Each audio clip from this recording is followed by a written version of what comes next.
subversion is the term, if you look in a dictionary or criminal code to that matter, usually is explained as a part of activity to destroy things like religion, government, system, political, economical system of a country.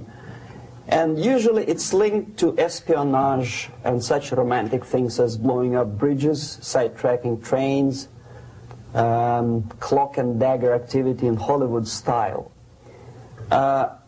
What I'm going to talk about now has absolutely nothing to do with the cliché of espionage or KGB activity of collecting information. So the greatest mistake or misconception, I think, is that whenever we are talking about KGB, for some strange reason, starting from Hollywood movie makers to professors of political science and quote-unquote experts on Soviet affairs, or Kremlinologists as they call themselves, they think that the most desirable thing for Andropov and the whole KGB is to steal blueprints of some supersonic jet, bring it back to Soviet Union and sell it to the Soviet military-industrial complex. It's only partly true. If we take the whole time, money, and manpower that the Soviet Union and KGB in particular spends outside of USSR border, we will discover, of course there are no official statistics unlike with CIA or FBI, that the espionage as such occupies only 10 to 15% of money, time, and manpower. 15% of the activity of KGB. The rest, 85%, is always subversion. And unlike a dictionary of English, Oxford Dictionary, subversion in Soviet terminology means always a destructive, aggressive activity aimed to destroy the country, nation, or geographical area of your enemy. So there's no romantics in there, absolutely. No blowing up bridges, no microfilms in Coca-Cola cans, nothing of that sort. No James Bond nonsense. It's most of this activity is overt, legitimate, and easily observable if you give yourself time and trouble to observe it. But according to the law and law enforcement systems of the Western civilization, it's not a crime. Exactly because of misconception, manipulation of terms. We think that subverter is a person who is going to blow up our beautiful bridges. No. Subverter is a student who comes for exchange, a diplomat, an actor, an artist, a journalist like myself was 10 years ago. Now, subversion is an activity which is a two-way traffic. You cannot subvert an enemy which doesn't want to be subverted. If you know history of Japan, for example, before 20th century, Japan was a closed society. The moment a foreign boat comes to the shores of Japan, the Imperial Japanese Army politely tells them to get lost. And if American salesman comes to the shore of Japan, let's say 60 or 70 years from now back, and says, oh, I have a very beautiful vacuum cleaner for you, with the good financing, he says, please leave us, we don't need your vacuum cleaner. If they don't leave, they shoot them to preserve their culture, ideology, traditions, values intact. You were not able to subvert Japan. You cannot subvert Soviet Union because the borders are closed. The media is censored by the government. The population is controlled by the KGB and internal police. With all the beautiful glossy pictures of Time magazine and Magazine America, which is published by the American embassy in Moscow, you cannot subvert Soviet citizens because the magazine never reaches Soviet citizens. It's collected from the newsstands and thrown to garbage can. Subversion can be only successful when the initiator, the actor, the agent of subversion has a responsive target. It's a two-way traffic. United States is a receptive target of subversion. There is no response similar to that one from United States to the Soviet Union. It stops halfway somewhere. It never reaches here. The theory of subversion goes all the way back 2,500 years ago. The first human being who formulated the tactics of subversion was a Chinese philosopher by the name of Sun Tzu.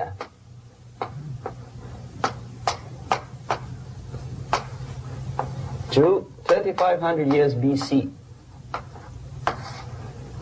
He was an advisor for several imperial courts in ancient China. And he said, after long meditation, that to implement state policy in a warlike manner, it's the most counterproductive, barbaric, and inefficient to fight on a battlefield. You know that war is continuation of state policy, right? So if you want successfully to implement your state policy and you start fighting, this is the most idiotic way to do it. The highest art of warfare is not to fight at all, but to subvert anything of value in the country of your enemy, until such time that the perception of reality of your enemy is screwed up to such an extent that he does not perceive you as an enemy, and that your system, your civilization, and your ambitions look to your enemy as an alternative, if not desirable, then at least feasible. Better red than dead. That's the ultimate purpose, the final stage of subversion, after which you can simply take your enemy without a single shot being fired, if the subversion is successful. This is basically what subversion is. As you see, not a single mentioning of blowing up bridges. Of course, Sun Tzu didn't know about blowing up bridges. Maybe there were not that many bridges at that time. But the basics of subversion is being taught to every student of KGB school in USSR and to officers of military academies. I'm not sure if the same author is included in the list of reading for American officers, to say nothing about ordinary students of political science. I had difficulty to find the translation of Sun Tzu in the library of a university in Toronto and later on here in Los Angeles. But it's a book which is not available. It is forced to every student in USSR. Every student who is taught to be dealing further in his future career with foreigners. What subversion is? Basically, it consists of 4 periods, time-wise. If we start from here and go this way, time, right? This is the beginning point. The first stage of subversion is the process which is called, basically, demoralization. It says for itself what it is.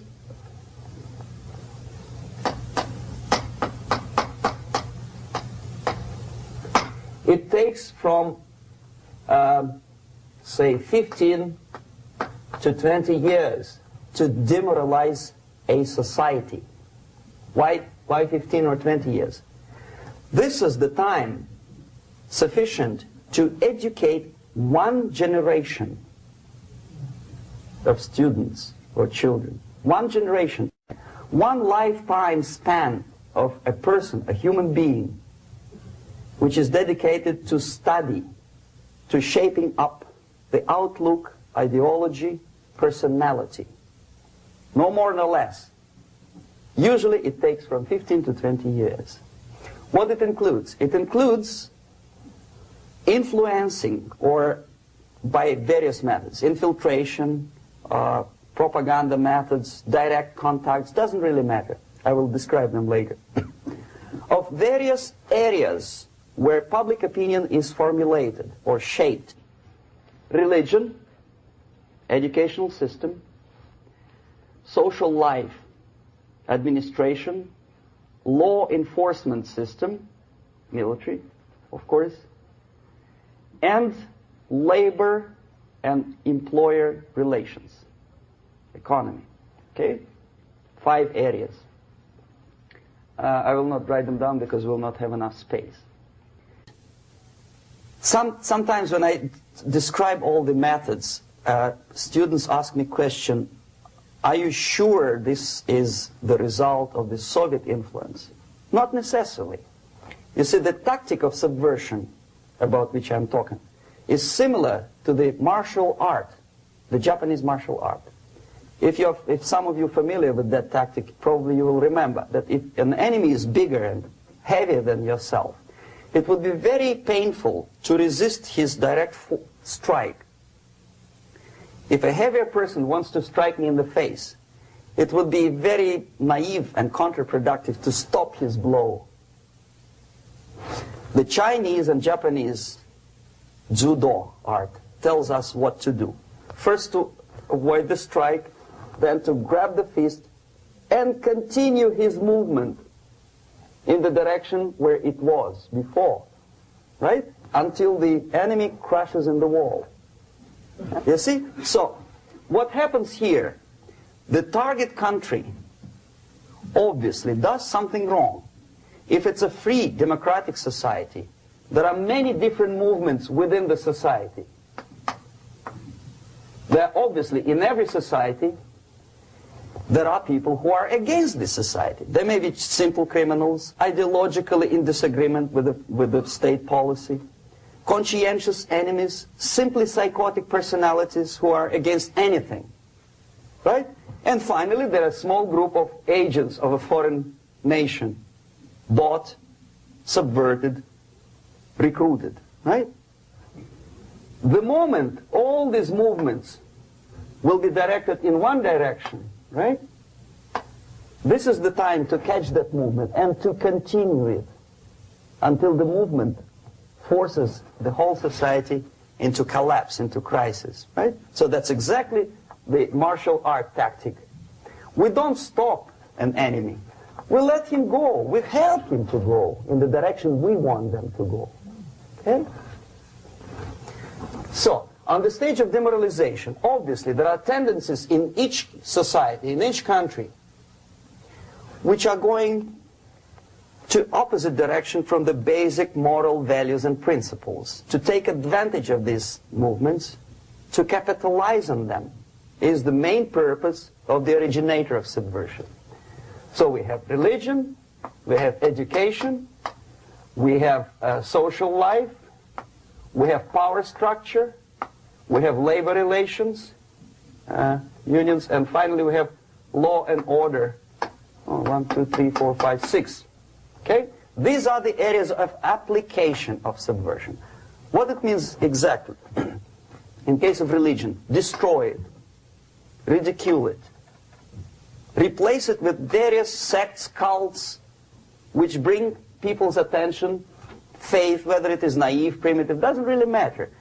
As long as the basically accepted religious dogma is being slowly eroded and taken away from the supreme purpose of religion, to keep people in touch with the supreme being, that serves the purpose. Therefore, replace it, accepted, respected religious organizations with fake organizations. Distract people's attention from the real faith and attract them to various different faiths. Education. Distract them from learning something which is constructive, pragmatic, efficient. Instead of mathematics, physics, foreign languages, chemistry, teach them history of urban warfare, natural food, home economy, your sexuality, anything, as long as it takes you away, okay, Social life. Replace traditionally established institutions and organizations with fake organizations. Take away the initiative from people. Take away the responsibility from naturally established links between individuals, group of individuals, and society at large, and replace them with artificially, bureaucratically controlled bodies. Instead of social life and friendship between neighbors, establish social workers institutions. People who are on payroll of whom? Society? No. Bureaucracy. The main concern of social workers is not your family, not you, not social relations between groups of people. The main concern is to get the paycheck from the government. What will be the result of their social work doesn't really matter. They can develop all kind of concepts to show to the government and to the people that they're useful. Okay.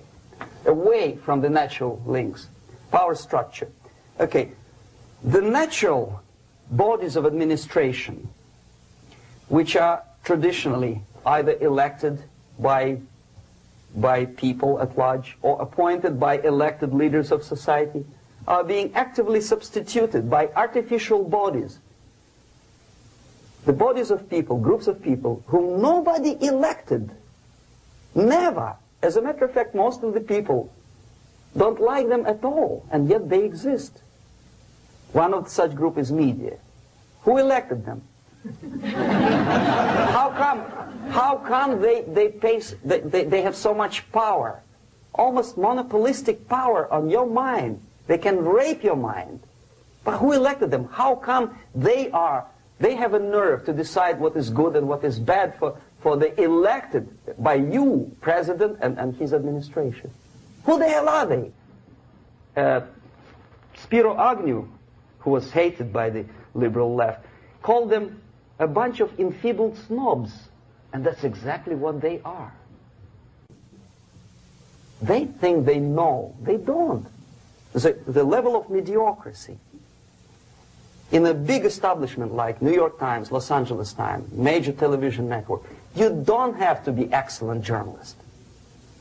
You have to be exactly a mediocre journalist. That's easier to survive. There's no competition anymore. You have your good, nice income, $100,000 a year. That's it. Whether you are better or worse doesn't really matter anymore. As soon as you're smiling to the camera and do your job. That's it. No more competition. Power structure slowly is eroded by the bodies and groups of people who do not have neither qualification nor the will of people to keep them in power, and yet they do have power. Okay. Together with that, there is another process. Law enforcement, law and order organization and structure is being eroded. For the last 20, 25 years, if you see old movies and new movies, you can see that in new movies, a policeman, an officer of the United States Army looks dumb, angry, psychotic, paranoid. A criminal looks nice, kind of, well, he smokes hash and shoots the whatever drug, but basically he's a nice human being. He's creative. And he's unproductive only because society oppresses him. Whereby a general of Pentagon is always, by definition, a war maniac. A policeman is a pig, rude policeman. He abuses his power. You know? A generalization like that. The hatred, the mistrust to the people who are supposed to protect you and enforce law and order. Moral relativity. The Angelo Buono process lasted 2 years in Los Angeles. And yet there are still some lawyers who say, look, he's a nice character, as a matter of fact. There was some witness who said, also a criminal, who said, well, he's a nice guy. I asked him one day to burn a house of my enemy, and he wouldn't do it. Nice fella. Erosion. A slow substitution of basic moral principles, whereby a criminal is not a criminal, actually. He's a defendant. Even if his guilt is proven, there is still a doubt to kill or not to kill, to be or not to be. Thou shalt not kill, yes, but this line may not necessarily be applicable to a murderer. Thou shalt not murder. That should be the presumption, not that thou shalt not kill. Okay, labor relations. At this stage, within 15 to 20 years, we destroy the traditionally established links of bargaining between employer and employee. The classical Marxist-Leninist theory of natural exchange of goods. A person A has 5 sacks of grain and person B has 5 pairs of shoes. And the natural exchange without money is when they bargain between each other. And only with the introduction of the third force, C, an entirely third foreign stranger who says, no, don't give him 5 sacks of grain, give it to me. And you give me your 5 pairs of shoes, and I will distribute it accordingly, so that the economy will go. This is the death of natural exchange, death of natural bargaining. Well, trade unions were established 100 years ago. The objective was to improve working conditions and to protect the rights of workers from those employers who were abusing their right because they had more money. Objectively, at that time, initially, the trade union movement did work.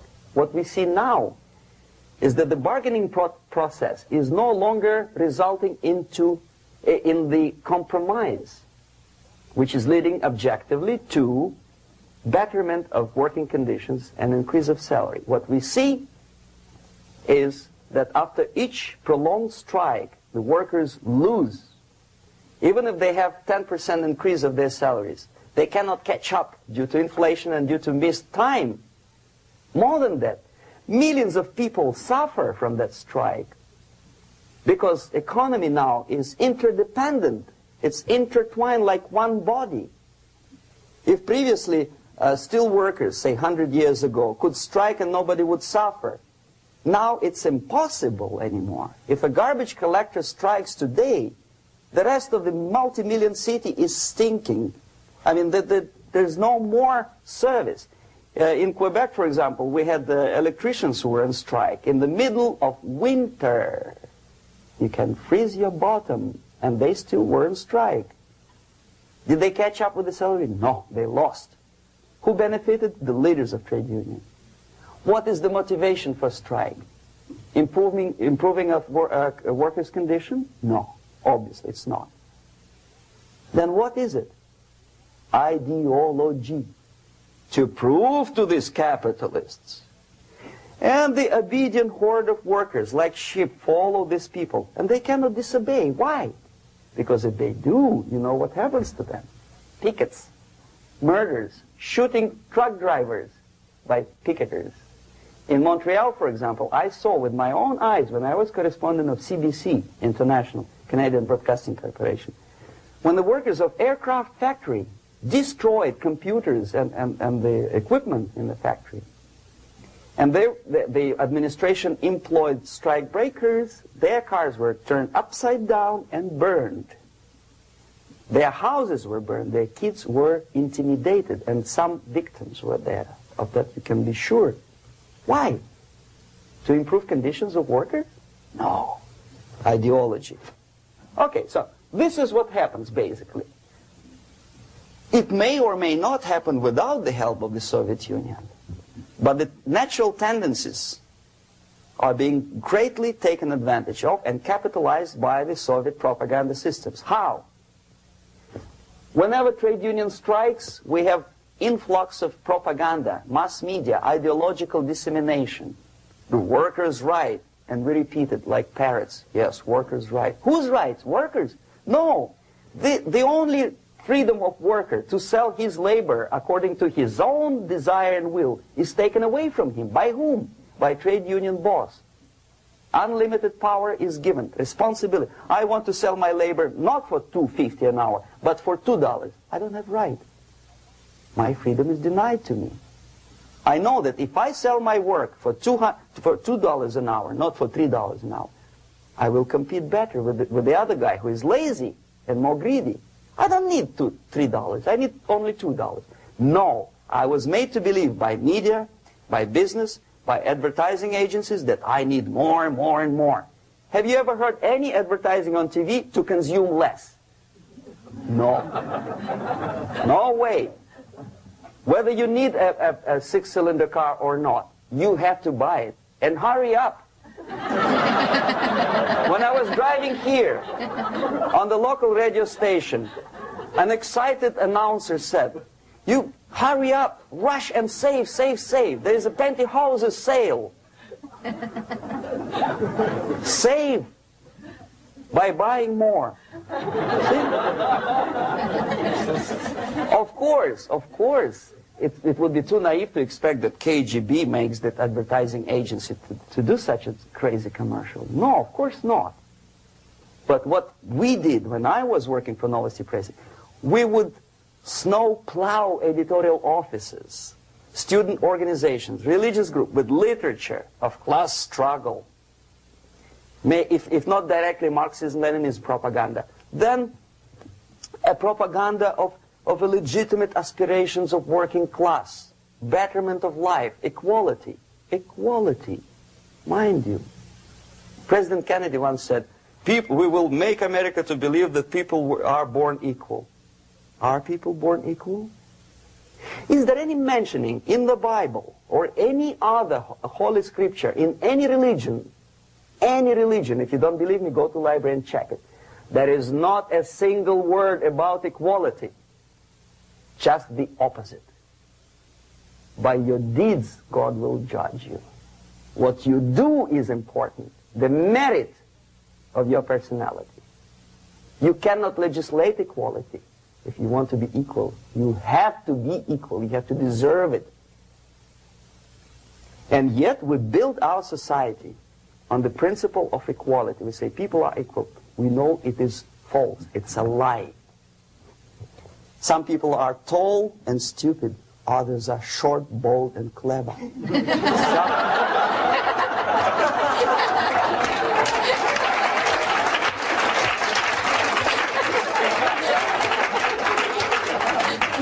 If we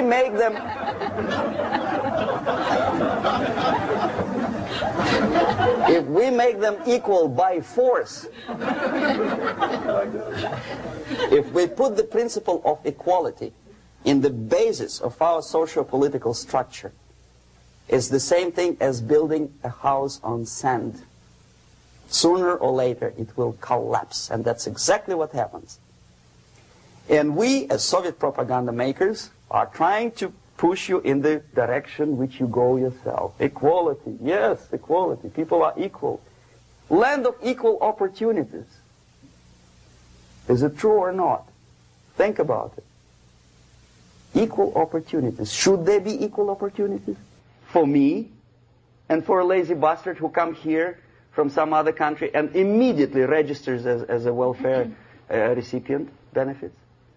I never received a single dollar. No, sorry, I did receive once. But I never applied for welfare. For the 13 years, I took any job. Security guard, journalist, taxi driver, anything. Well, I was restless, but some people don't like it. They immediately. So why should we have equal opportunities? Why? The equal opportunity to excel. Equal opportunity in equal circumstances, yes, but we know people are different. To excel, yes, provided we reach the same level of excellency, perfection, which is hypothetical, distant future. Yes, maybe. But we know perfectly well that even with the best intentions, people could not be equal. Why should we have equality in the, say, legal system? Myself, I'm considering myself a law-abiding citizen, and a person who comes here to rob and shoot, say, the United States administration under Carter, imported thousands of Cuban criminals. They were known criminals, yet they were accepted. Do you think it's fair if myself and my wife from Philippines, who work like excuse me, horse as a lab technician in a hospital should have the same rights as a criminal from Cuba? Why? And yet we repeat as parrots, equality, equality, equality. And the Soviet propaganda system helps us to believe that equality is something which is desirable. Democracy, as it was established by fathers of this country, of this system in the last century, is not equality. It's the system where different people, unequal people, have a chance to survive and help each other in constant competition, in constant perfection, not in equality, which is superimposed from a godfather or nice person in Washington, D.C. And the absolute equality exists in Soviet Union, quote-unquote equality. Everybody is equal in dirt, except some people are more equal than the others in Politburo.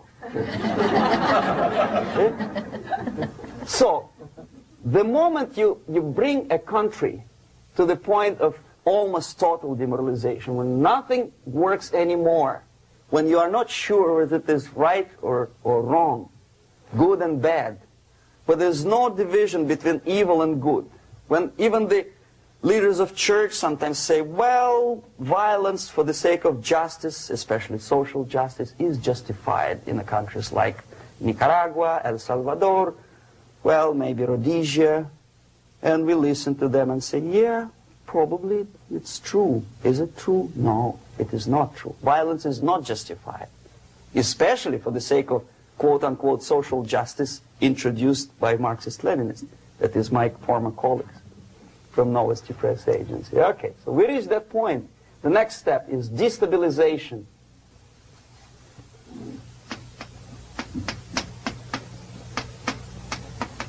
Again, this word says for itself what it is. To destabilize all the relations, all the accepted institutions and organizations in a country of your enemy. How you do it? You don't have to send a battalion of KGB agents to blow up bridges. No. You let them do it themselves. The area of application is, again, it's narrower now. Not like the previous case. The overt legitimate actions of the KGB in this case would be hardly noticeable. There is no crime if a professor who recently went to USSR introduces a course of Marxism-Leninism in a Californian college, for example. Nobody is going to come to his doorstep and say, okay, mister, come, you are under arrest. No, it's not a crime. It's not even considered a moral crime against your country. So the area of application here is narrowing down to economy, again labor relations, right? To law and order, plus military. And economy, law and order. Yes, and again the media, but wider scope, little bit different. I'll explain you later. Okay, basically 3 areas. Economy. The radicalization of bargaining process.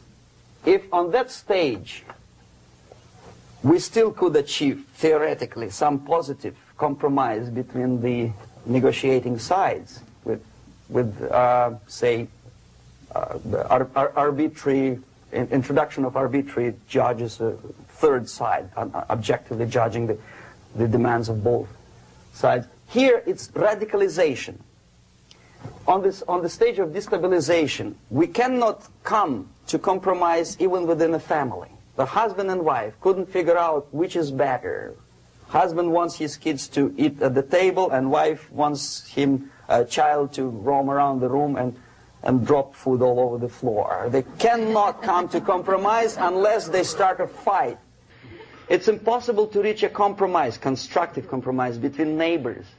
Some people say, I don't like you to watering your lawn at that time because exactly at that time I'm walking my dog and he's getting nervous. He cannot pass his bowels, you know. So they cannot compromise. They go to a civil court or something like that. Radicalization of human relations. No more compromise. Fight, fight, fight. The normal, traditionally accepted relations are destabilized. The relations between teachers and students in schools and colleges. Fight. The relations between, in economical sphere, between laborers and employers are further radicalized. No more acceptance of the legitimacy of demands of workers. Unlike Japanese, with the theory Z, if you ever heard about it, where the workers are involved in the decision-making process, therefore they don't have moral incentive to fight their bosses. In the United States, it's just the opposite. The harder is the fight, the better. The more heroic they look. When the Greyhound network was on strike recently, the correspondents of local TV networks all over the United States were approaching the strikers, and they say, oh yes, we are doing something nice. They look like heroes and they were proud. There was some family, the husband was bus driver. Now they decided in a protest against the bosses to camp somewhere in the forest. And they were presented to the audience as a heroic, nice people. You see? The violent clashes between passengers, picketers, and the strikers are presented as something normal. 10, 15, 20 years ago, we would be angry, say, why so much hatred? Today we are not. We say, well, commonplace. Radicalization, militarization sometimes. As I explained on that stage, I took a step a little bit further. Shooting people. Okay, law and order now also is pushed into the area where previously people settled their differences peacefully and legitimately. Now we are getting with this court cases in the smallest irrelevant cases. We cannot solve our problems anymore. The society at large becomes more and more antagonistic between individuals, between groups of individuals, and the society at large. The media puts himself in the opposition to the society in general, at large. Separate, alienated. Okay? On that stage, you remember I was talking a couple of hours ago about the sleepers. That's when the students from, say, United States, if they are trained in Lumumba University, or developing nations, that's the students I was dealing with, are being sent back from the Soviet Union here. Or if they were already in the United States, in the country, which is the object of subversion, they spring to action. The sleepers go up. They slept for 15 to 20 years. Now they become leaders of groups, preachers, I don't know, public figures. Prominently they actively include themselves in a political process. All of a sudden we see a homosexual. 15 years ago he did his dirty job and nobody cared. Now he makes it a political issue. He demands recognition, respect, human rights, and he rallies a large group of people. And there are violent clashes between him and police, his group and ordinary people, no matter what. It's black against white, yellows against green, doesn't matter where the division line goes. As long as this group come into antagonistic clash, sometimes militantly, sometimes with firearms, that is destabilization process. The sleepers, many of whom are simply KGB agents, become leaders of the process of destabilization. Doesn't mean that Comrade Andropov sends Comrade Ivanov to the United States. The person who takes care is already here. He is a respected citizen of the United States. Sometimes he gets money from various foundations for his legitimate struggle for, I don't know, human rights, women's rights, kid lib, prison lib, whatever. There are sympathetic Americans who donate their money to him. Destabilization process usually leads directly to the process of crisis. In case of developing nations, that's the area where I was active. The process starts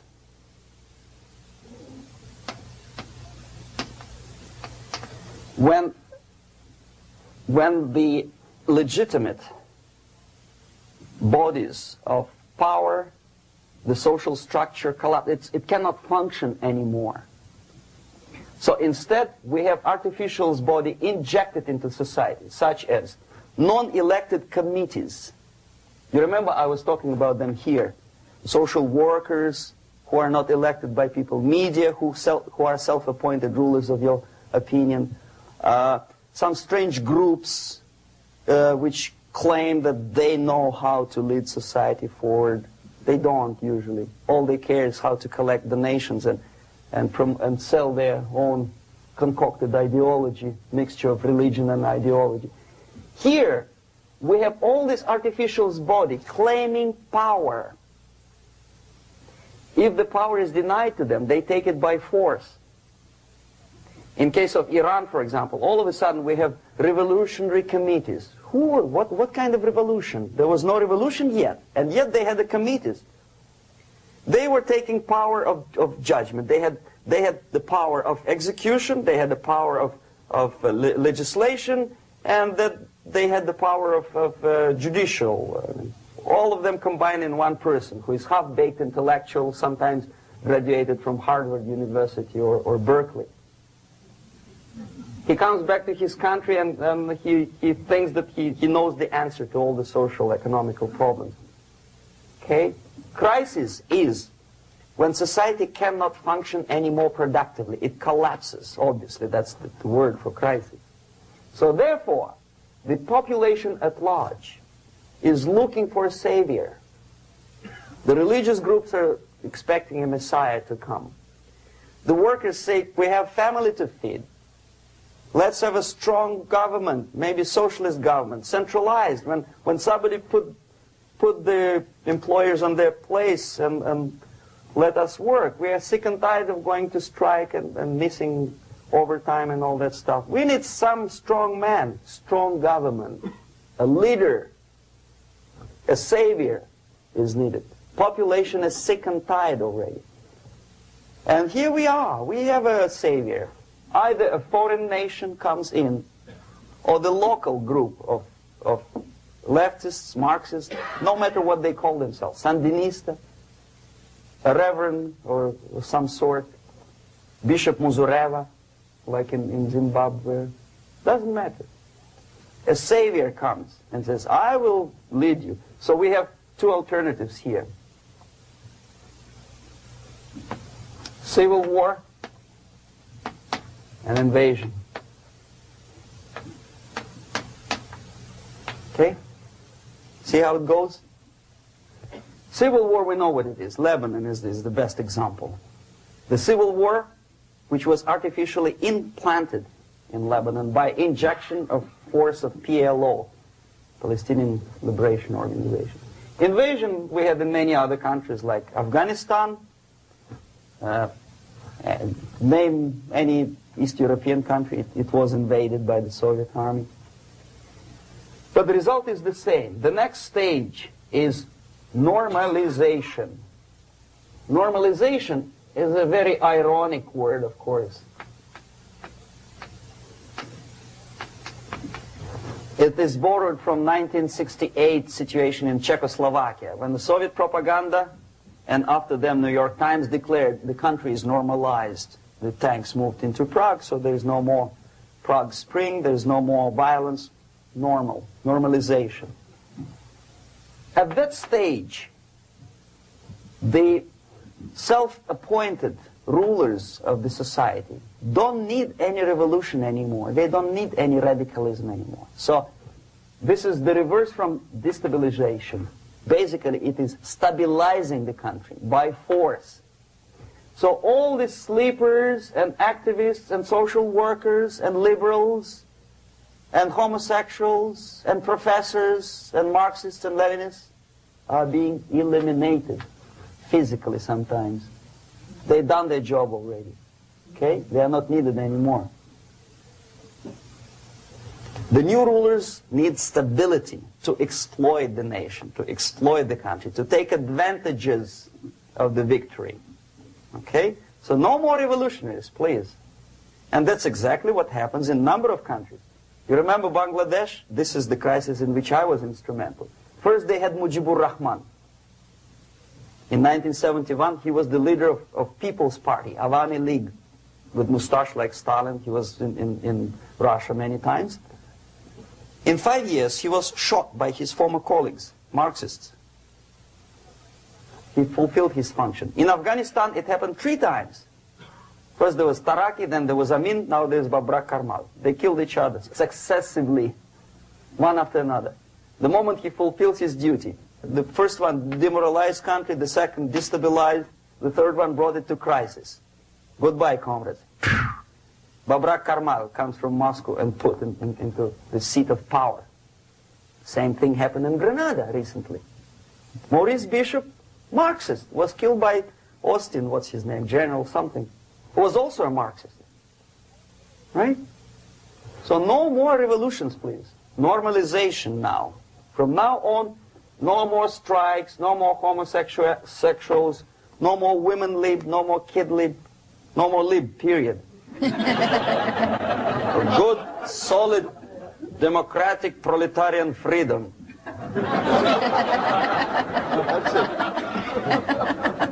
Now, to reverse this process takes enormous effort. When today, United States had to invade Grenada to reverse the process of subversion. Some people say, boy, this is not good, it's not kosher to invade the beautiful country, island of Grenada. Well, why didn't you stop the process here, when Grenada was just approached by leftists? Why not to prevent Maurice Bishop to come in power in the first place? Did Grenadians want him? Very questionable.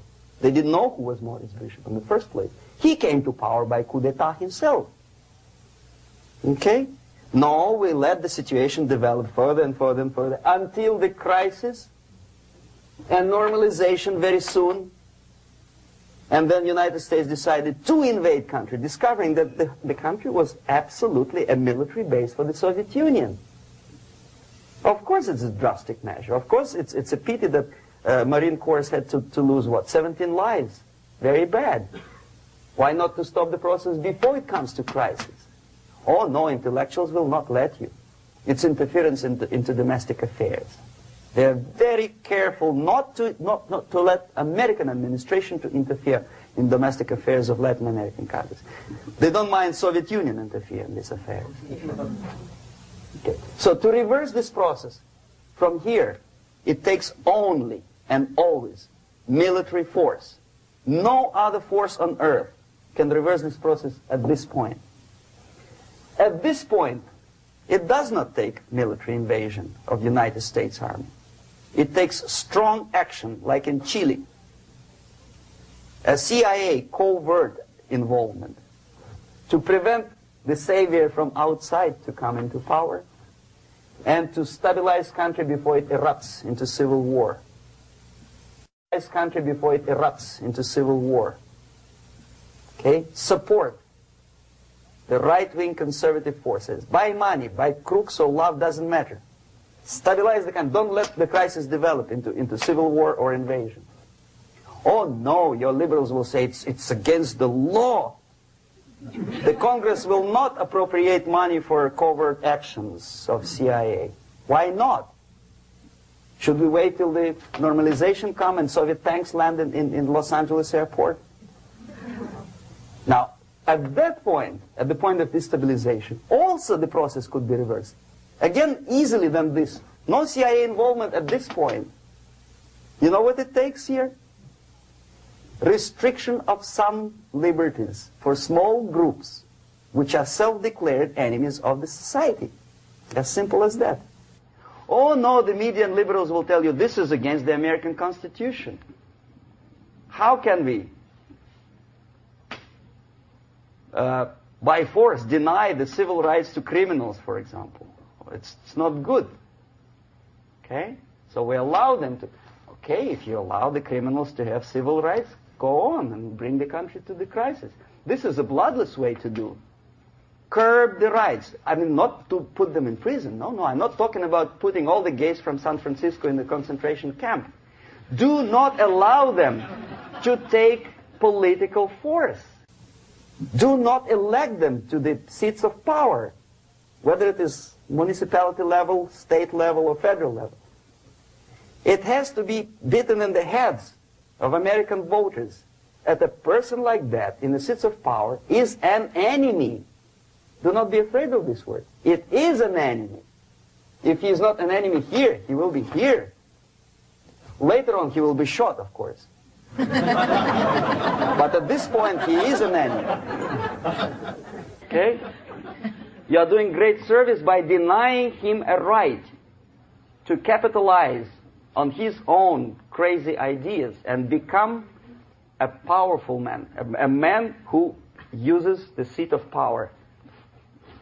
Restriction of certain freedoms and permissiveness at that point would prevent sliding into crisis and probably will return the process of destabilization.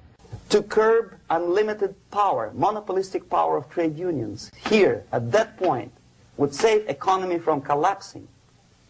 To introduce a law to stop private companies of raping public opinion's mind in the direction of consumerism. No company must have a right to force you into buying more unless you want it. There must be a law. You want to advertise your car? Okay. But not a single mentioning of buying it now and saving money. It must be against the law to force people to consume more. Self-restraint. Previously, before this process started, the self-restraint was a business of church, religion. Because our preachers, the fathers of church, would tell us, material values are good, but it's not the prime function of human being. Because you have to live with something. Obviously, the design for our life is not to consume more deodorants. There must be something greater. If such a complicated instrument as human body was created, obviously there must be some higher purpose for that.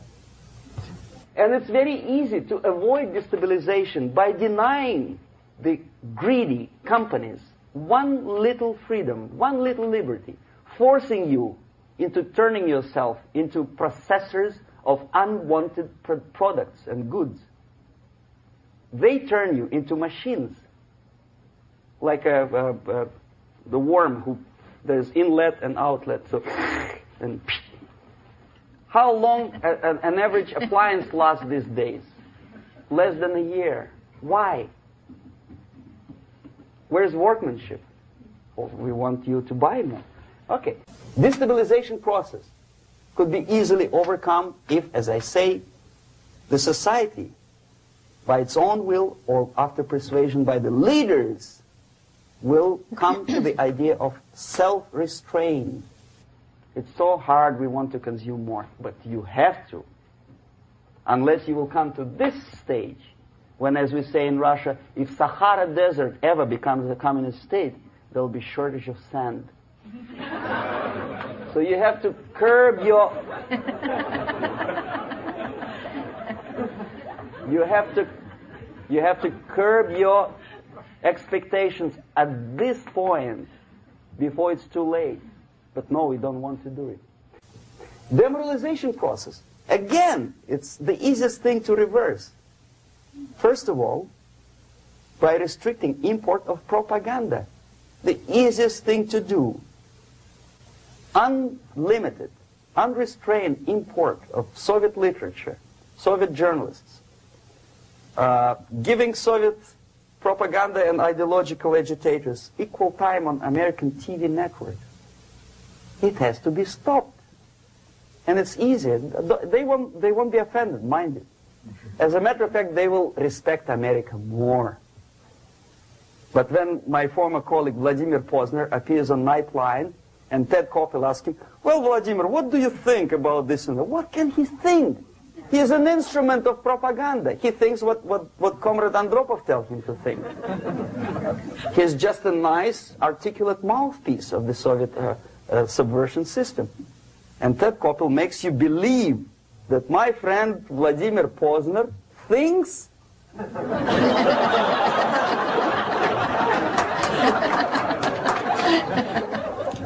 the process of demoralization may not have started at all if at that point the country, which is a recipient of subversion, actively, not violently, but actively, prevents importation of foreign ideology. I don't want America to follow the pattern of ancient Japan. You don't have to shoot every foreigner when it approaches the sacred borders of the United States. But when he offers you a junk in the disguise of very shiny something, you have to tell him, no, we have our own junk.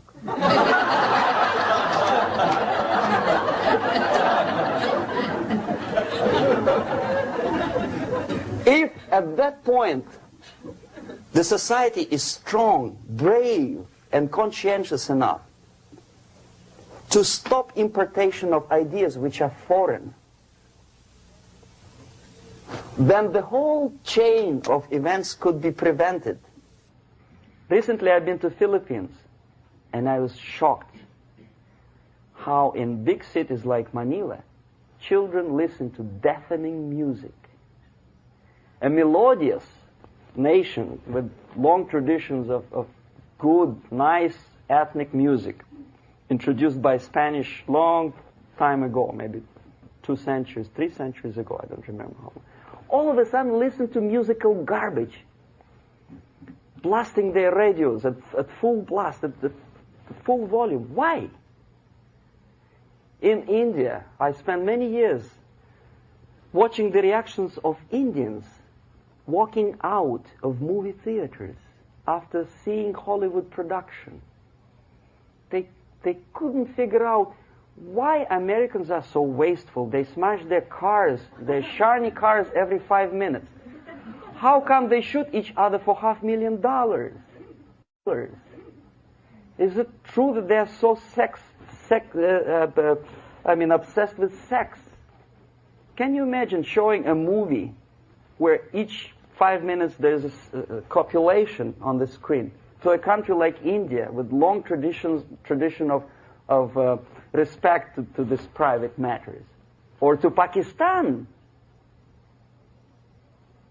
And United States expect these people to respect you? No way. Oh yes, they will see the movie, they'll pay 5 rupees to see that garbage, but they walk out and will tell their kids, don't respect Americans, don't be like Americans. See? So, the process of demoralization could be stopped right here, both as an expert and as an import. And that takes one step, one very important thing to do. You don't have to expel all the KGB agents from Washington, D.C. The most difficult and at the same time the simplest answer to the subversion is to start it here and even before, by bringing back the society to religion, something that you cannot touch and eat and put on yourself, but something that rules society and makes it move and preserve it. A Soviet scientist, Shafarevich, who has nothing to do with religion, he is a computer scientist, did a very intensive research on the history of socialist countries. He calls socialist or communist any country with a centralized economy and a pyramidal style of power structure. And he discovered, actually he didn't discover it, he just brought to attention of his readers, that civilizations like Mohenjo-Daro in the river Indus area, like Egypt, like Maya, Incas, like Babylonian culture, collapsed and disappeared from the surface of Earth. The moment they lost religion, As simple as that. They disintegrated. Nobody remembers about them anymore. Well, distantly. So, the ideas are moving society and keeping mankind as a society of human beings, intelligent, moral agents of God. The facts, the truth, the exact knowledge may not. All the sophisticated technology and computers will not prevent society from disintegrating and eventually dying out.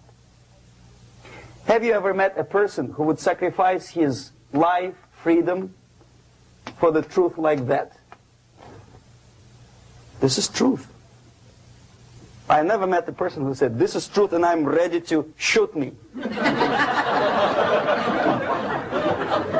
To defend the truth. Right?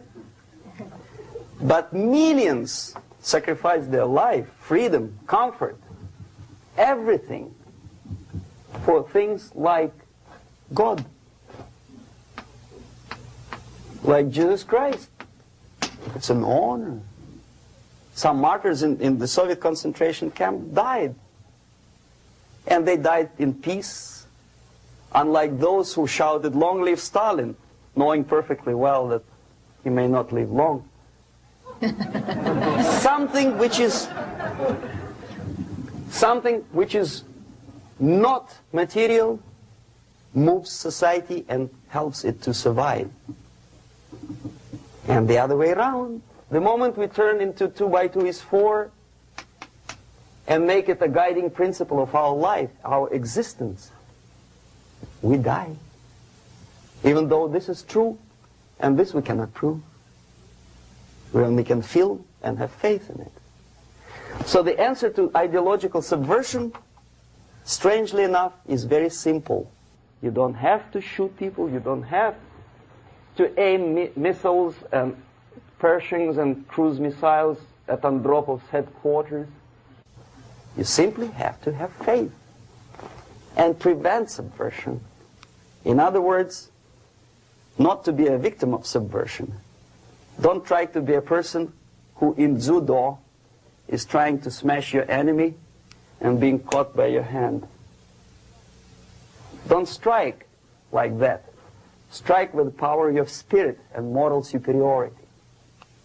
If you don't have that power, it's high time to develop it. And that's the only answer. That's it. Thank you.